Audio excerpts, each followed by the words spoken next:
welcome dear guests to our first event on how I write series at the Writing Center, the Write Space, AD University Writing Center.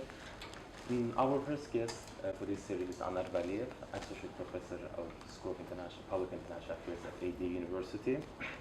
So the aim of this series is that we are creating a platform between you, people, the writers, and the writers who have been doing extensive research and papers in order to give you a chance on how we should write. Why Anar Valiyev, Dr. Valiyev? Because Anar Valiyev has been authorizing many papers on many issues, especially public international affairs sphere. So the question is based on the AD University community questions. We have got questions here. And the first question is to Anar Valiyev. First of all, thank you so much for joining our event as a first speaker. The first question is that what kind of papers do you usually write?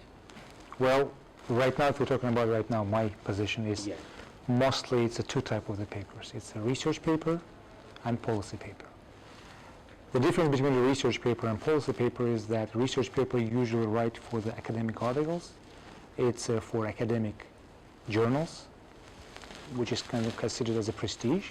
And the second type of the paper is a policy paper. This type of the paper you write for certain type of the online platform, for certain type of organizations that is dealing with the policy making. So you have to distinguish between research papers and policy papers, because both of them are for the different audiences. Usually research papers are directed toward the research community, the people who are the same level as you, who are researchers, who are academicians, who will read it and will understand it. Because majority of the people will hardly understand your research paper. And the second type of the paper is a policy paper that is written for the general community, for the general people, for the everyone else who is even not kind of the person who is dealing with your research. So research paper and policy paper. So I mean, well, depending on what I'm asked to do, so usually it's research paper and policy paper.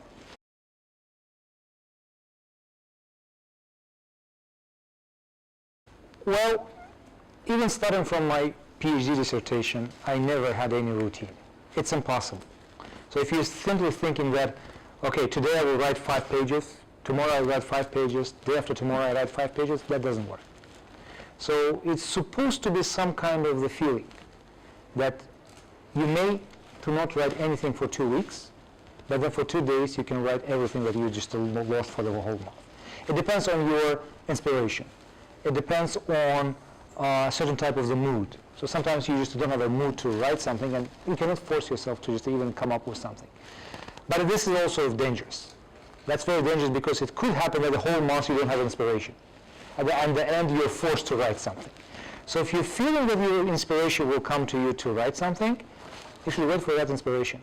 If you don't feel that inspiration will come, just putting yourself in some kind of force yourself to write at least 1 or 2 pages of something, at least kind of creative jobs every day. Otherwise, you will just stuck to that paper for the whole time. You will not be able to write anything for the whole month, and the deadline will come. So that's kind of the danger you may face. So be careful with that. Inspiration is a good thing, but sometimes it doesn't come.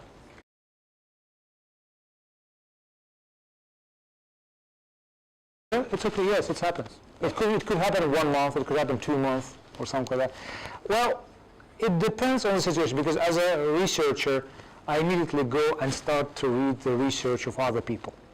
I get jealous, I get envious that somebody wrote better than me, that somebody wrote some better than I did, and after that, I just become kind of inspired, the jealousy, aggression, or something, and you go and start to produce something. When you feel that this aggression goes down, you relax, you go read again, somebody else's paper, and you become aggressive again and start writing again. So try to just instigate in yourself jealousy. Jealousy in the good meaning of that word. Somebody, I mean, this jealousy could be somebody who is in Australia, or somebody who is in United States, who simply wrote better than you, or at the same age as you, but succeeded in publishing much more than you, or wrote better than you. That would just make your aggression a little bit higher, so you can just decide to write more. So that's what my strategy to make myself more aggressive on that issue.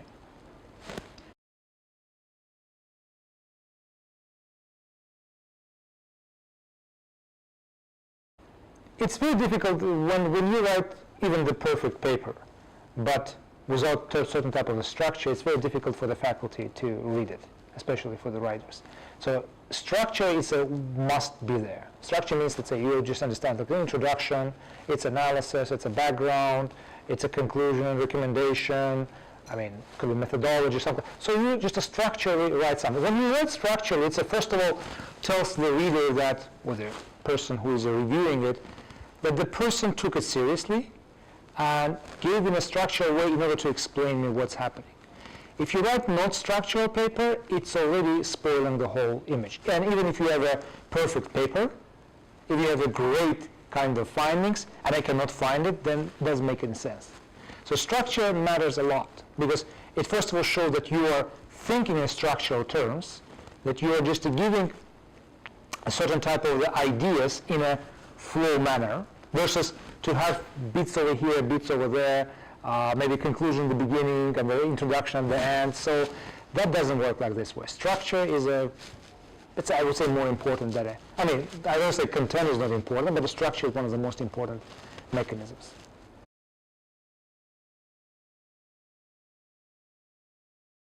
Depends on deadlines, of course. Usually I don't pay too much attention to the grammar or structure, because I understand this English language is not a primary language of the many students. They have many mistakes, but at least and I don't pay attention too much about how complicated sentences they come up with, but as long as it's clear, as long as it's structural, as long as it's explained in a normal way, I would understand. So that's what I value. And again, I value more this shortness of the sentences. The biggest problem of our students is that they don't write in English. Words are in English, but the thoughts are Azerbaijani or Russian thoughts. So it's just simply with a 3-sentence level. I mean, one sentence with 3 kind of a sentence, or 4 sentences, or 5 sentences. How is it possible to write that? I mean, why don't you just shorten down? And they prefer to write in such a complicated way that you don't understand what they try to say. You have to translate into Azerbaijani language to understand what they want to tell you. So this is the biggest challenge we are facing, and it comes from not from the ability not writing, it's coming from the thinking. Because they still think in Azerbaijani language, they translate it as a Google Translator into English language and submit the paper as if there's kind of this one. And this is the biggest problem with the master students. With the bachelor students, is comparatively better, because they studied for several years, they just learn how to, and their brain already is structured. With a master student, it's extremely difficult because their brain is not restructured. They still think in Azerbaijani way, and they write it down like this way.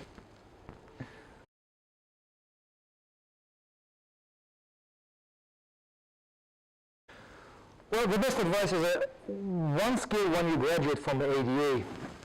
So you can just graduate with a great international studies experience, or business experience, or business administration, or economics, or IT. But if you do not have the ability to write, so forget about the skills, because this is one of the most important skills that you can get from ADA. It's the ability to write. We think that ability to write is it's an ability to write. It's not only writing. Writing is nothing about writing. Writing, it means that your brain working a completely different way. It means your brain is able to go straight to the point without any type of the kind of showing some water or something like that. So writing is more than writing. It's not about grammar, it's not about structure. It's about that you are able to write properly, that you are able to think properly, that you are able to structure the thing, and you are able to speak properly. So if you write properly, everything else will come later on. If you cannot write, it means you cannot make a research. If you cannot make a research methods, you don't know what's the research methods, you cannot speak, you cannot even present your idea. So writing, it's a kind of an apex, or kind of top of the pyramid of everything that you will learn over here. If you are missing this point, then it means the whole education, you don't need just to learn anything.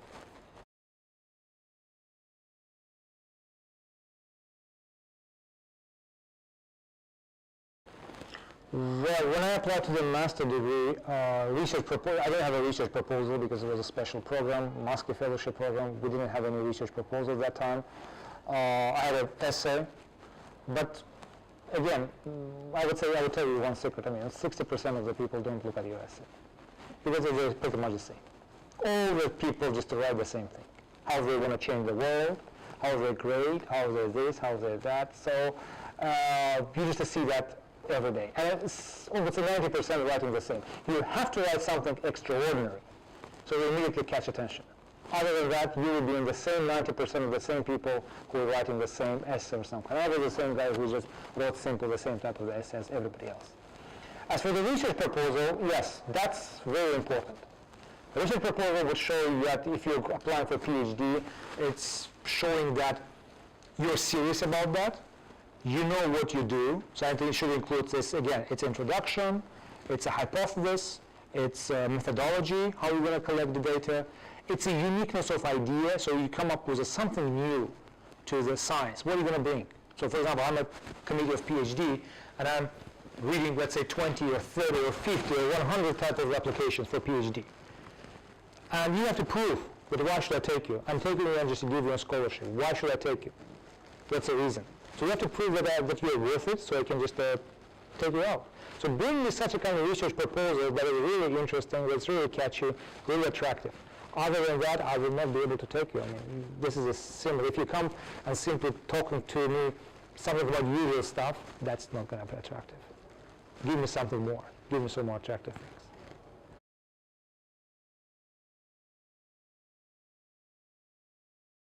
Well, the hardest assignment was a kind of when I read articles for the academic articles for the academic journals. That's the biggest problem for me, because even after so many years of the writing, studying English language, I still cannot distinguish between and the.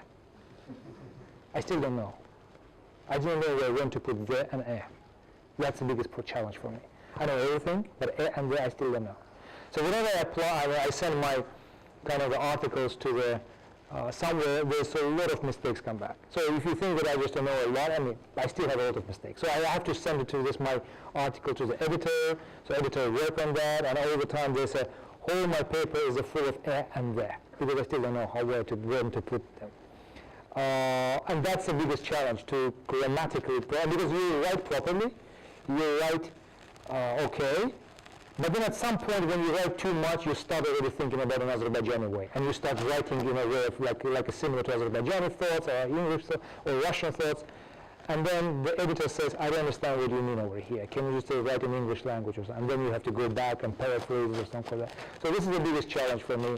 I think I cannot cope with that challenge. I still don't know when to write and where, because when you write something, it's still, you think that you know English language, but you realize that you don't. So if this is still an issue, writing something is there. Thank you. You haven't got anything. Thank you. Anar Valiyev, so far. Thank you. Thank you. I will come to you. Since I count for the next time. Okay, thank you so much. We have covered all the But, yeah, if you want, I can give you a couple of more advices or something like that. Yeah, yes, go ahead. Go ahead.